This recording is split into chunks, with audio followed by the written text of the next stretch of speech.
Why is it that the man she walked away from becomes the very man she can't stop thinking about when it's already too late? That's not just heartbreak talking. That's psychology, biology, and brutal emotional truth colliding. We live in a culture that tells women they can always do better, always trade up, always move on.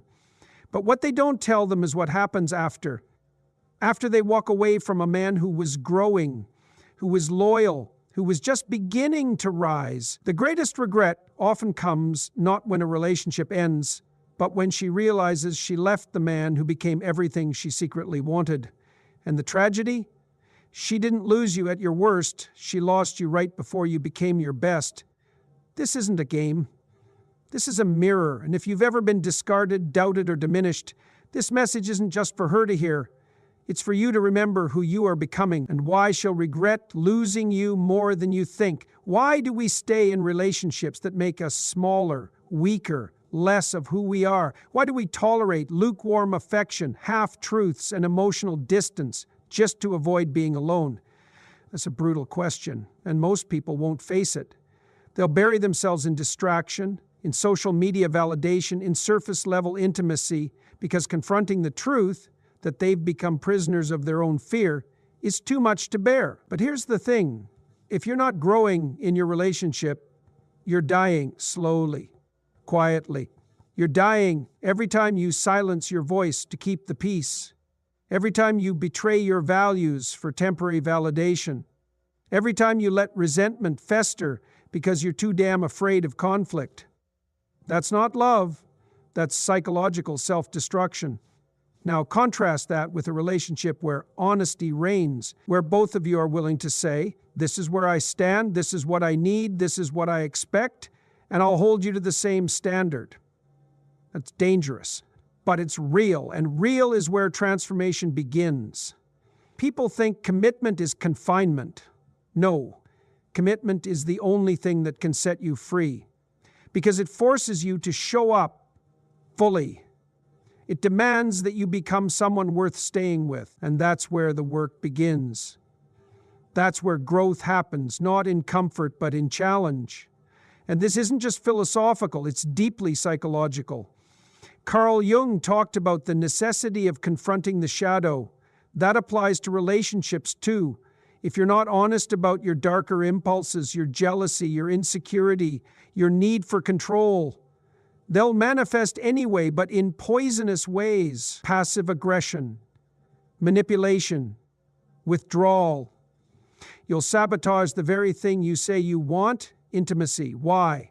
Because the relationship becomes a battleground for all the parts of yourself you refuse to confront. And that's the irony. You think you're hiding those things to protect the connection, but in reality, you're pouring gasoline on the fire that will eventually burn it to the ground. You want something different, then you have to be different. Not fake, not perfect, authentic. That means telling the truth even when it terrifies you. It means choosing to be a person who acts with integrity, not just when it's easy or convenient, but when it costs you. Do you understand what that kind of relationship demands? It demands everything, but it gives everything too. Real connection, real respect, a foundation so solid that storms don't shake it, they forge. Let me ask you something. Would you rather be admired for a lie or loved for the truth? Because you can't have both. You have to pick. And if you've been coasting, if you've been relying on charm or comfort or avoidance to hold it all together, it's only a matter of time before it crumbles. You wake up next to someone who doesn't really know you. Worse, you won't know who you've become. So wake up, take responsibility, stop playing small to keep someone else from leaving. Start becoming someone they'd never want to lose. Not because you manipulate, but because you lead. Lead with your character. Lead with your truth. Lead with your willingness to grow. And remember this, if the cost of keeping a relationship is abandoning who you truly are, then the cost is far too high. Let that sink in. Because if you don't change the way you show up in your relationships, they won't just fall apart, you will. And that's a tragedy far worse than heartbreak. So stand up, speak the truth, and become the kind of person who doesn't just want love, but who's actually ready for it. Because when you become undeniable, you don't chase love, you attract it. What if I told you that the moment you begin to prioritize yourself, not in arrogance but in truth, is the exact moment she begins to feel your absence in a way that haunts her? You see, people don't value what's always available. It's not cynicism, that's psychology. Scarcity breeds value. And when you're constantly chasing, constantly accommodating, constantly trying to prove your worth, you're not being noble, you're being invisible. Let me be blunt. When a man abandons his own path to orbit someone else's, he ceases to be someone they can respect. And respect is the foundation of attraction, not charm, not superficial connection. Respect. And without it, love decays, slowly, tragically, until one day she looks at you and there's nothing left to admire. Think about this. How much of yourself have you lost trying to please someone who wouldn't do the same for you? That's the modern epidemic. Men who have been psychologically conditioned to think that their value lies in how much they can give, how much they can tolerate. But the truth is far more unsettling. No one can love a man who doesn't love himself first. Now, don't mishear me. I'm not talking about selfishness. I'm not talking about narcissism. I'm talking about self-respect. The kind that refuses to be walked on, the kind that holds a line not with cruelty but with clarity, the kind that says, I will not diminish myself to keep someone else comfortable. Here's the paradox. When you stop caring in the desperate, clinging, self-sacrificing sense, you don't become cold, you become centered. You become a man who's rooted in purpose, not approval. And that shift, it's magnetic. Why? Because you're no longer begging to be chosen, you've already chosen yourself. That energy of quiet confidence, of detached strength, it speaks louder than any words. And suddenly the same woman who once pulled away starts leaning in, not because you manipulated her, but because you remembered your value. Do you know what women deeply desire, even if they can't articulate it? A man who doesn't need them to complete him. A man who is complete on his own, but who chooses to bring his strength into the relationship. That's security, that's leadership, that's masculine presence. And yet most men live in fear. Fear of being alone, fear of losing her, fear of not being enough. So they shrink, they bend, they become something unrecognizable in the mirror, and then wonder why the fire died. But listen, it's not her responsibility to keep the fire alive, it's yours. You're the one who abandoned your mission. You're the one who stopped growing. You're the one who made her the sun and forgot that you were the one who brought the light. So here's your wake-up call. Stop apologizing for being a man with standards. Stop hiding your ambitions to make her feel secure. Stop bleeding for people who wouldn't give you a drop of water. Start building yourself into someone you admire, someone with a backbone, someone with direction, someone who walks away not to punish, but to preserve his dignity when it's no longer being honored. Because when you walk in your truth, with calm authority and unapologetic integrity, something changes. She sees it, she feels it, and whether she admits it or not, she misses it. So don't chase, don't plead, don't shrink, rise. Rise into the man she thought she wanted and then outgrow him. Let that echo, let it settle into your bones. Because that's not just how you win her back, that's how you never lose yourself again. Why do we keep giving our hearts to people who haven't earned the right to hold them? It's a brutal question, one that cuts past the self-help fluff and pierces something deeper. There's a desperate, aching hunger in people today, men and women alike, to be seen, to be chosen, to be loved.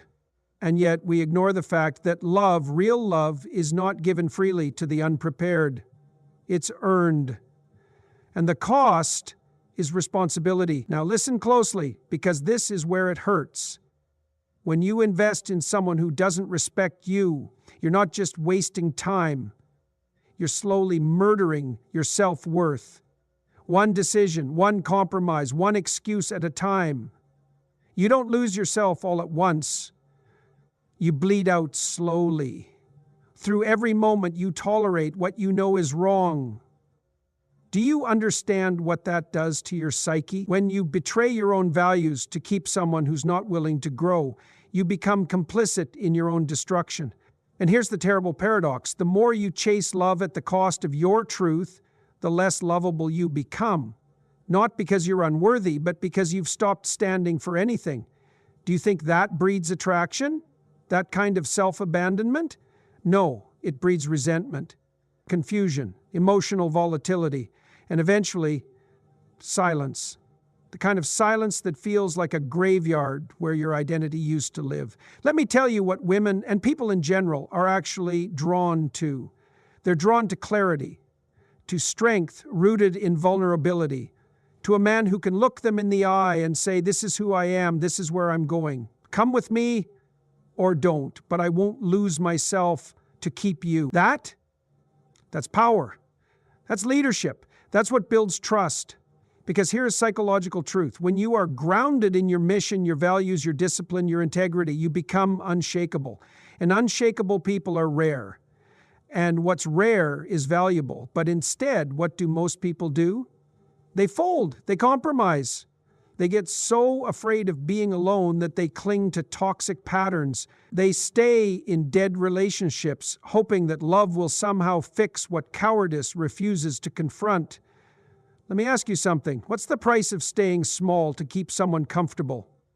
Your confidence? Your peace? Your future? Because that's what's at stake.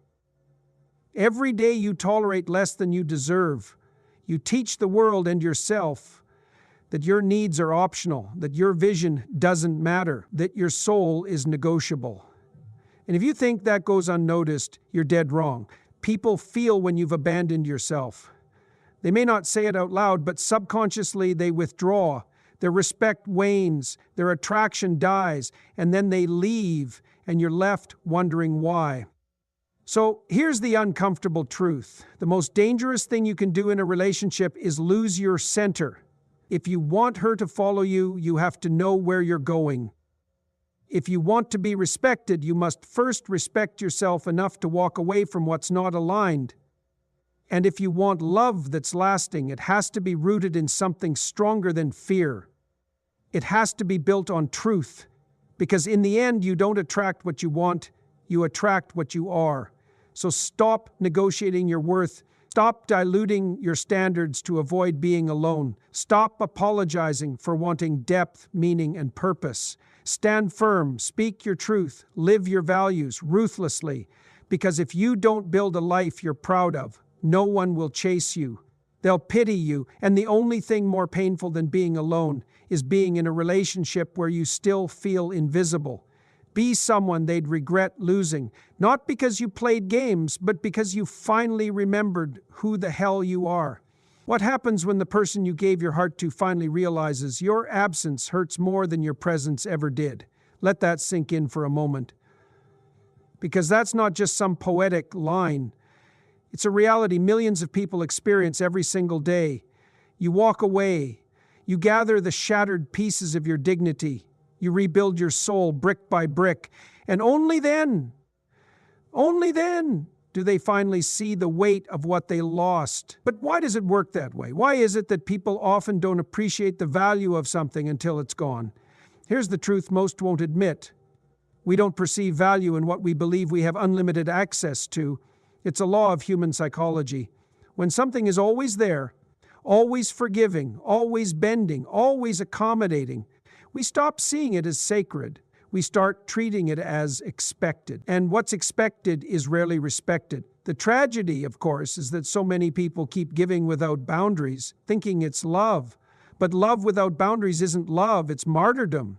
It's sacrifice without recognition. And what does that lead to? Bitterness, resentment, exhaustion. Because when you give endlessly to someone who isn't emotionally mature enough to reciprocate, you're not nurturing connection, you're enabling dysfunction. You see, relationships aren't sustained by one person overfunctioning while the other undercommits.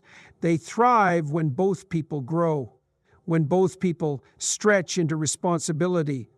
And if one person refuses to evolve, the most loving thing the other can do is walk away, not out of cruelty, but out of self-respect. And here's the paradox that no one talks about. When you finally stop tolerating the bare minimum, The other person is often forced to confront the vacuum your presence used to fill.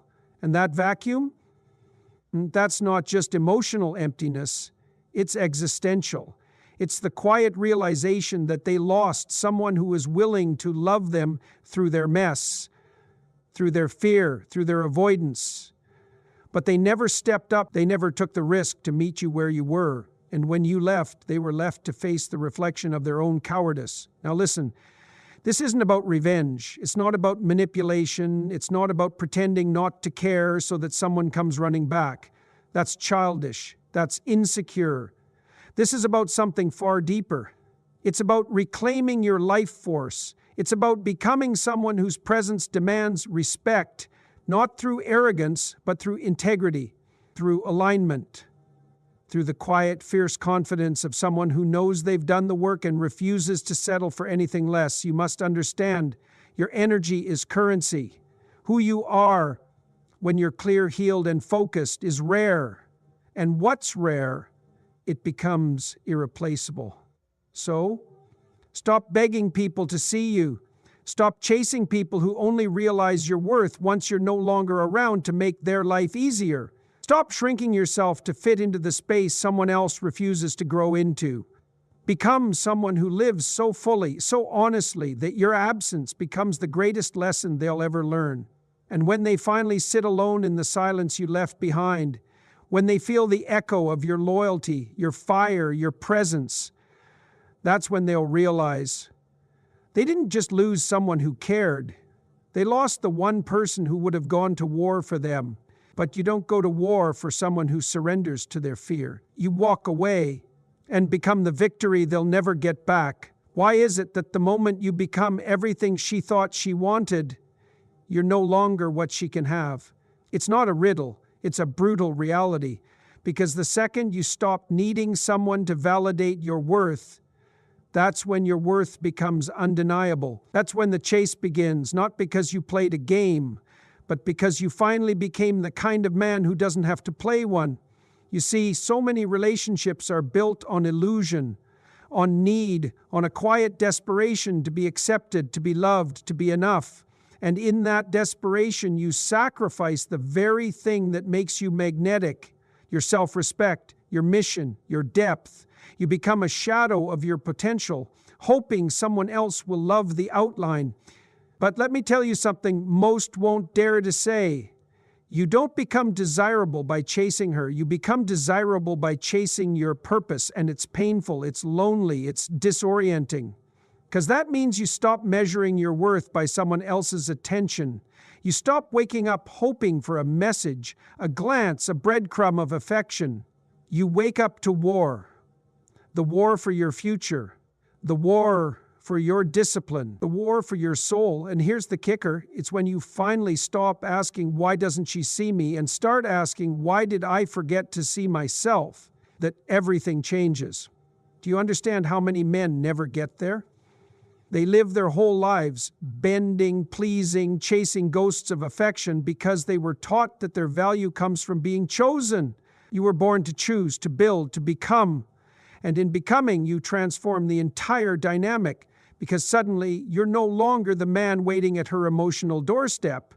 You're the man building a cathedral with your name on it. And here's the psychological shift. When a woman sees that a man no longer needs her to complete him, but welcomes her to walk beside him, it stirs something ancient in her, something primal, respect, curiosity, desire. Because now, you're not just another man trying to impress her, you're a force she wants to understand. But this doesn't happen by accident.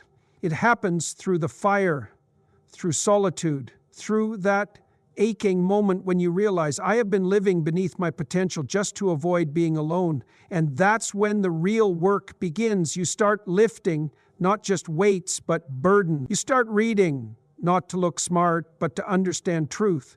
You start speaking, not to be heard, but because silence is no longer an option. And you start walking, not toward her, but toward the man you were always meant to be. And in that walk, everything changes, because now, when she sees you, she doesn't see a boy begging to be loved. She sees a man who knows who he is, A man who has structure, discipline, clarity, and vision. And that man, he's not just chaste, he's respected. So stop asking if she'll ever come back. That's not your concern anymore. Your concern is whether you'll ever come back to yourself. Because when you do, when you fully return to the strength, truth, and sovereignty that was buried beneath years of people-pleasing and insecurity, she won't be able to forget you. Not because of what you did for her, but because of who you finally became without her.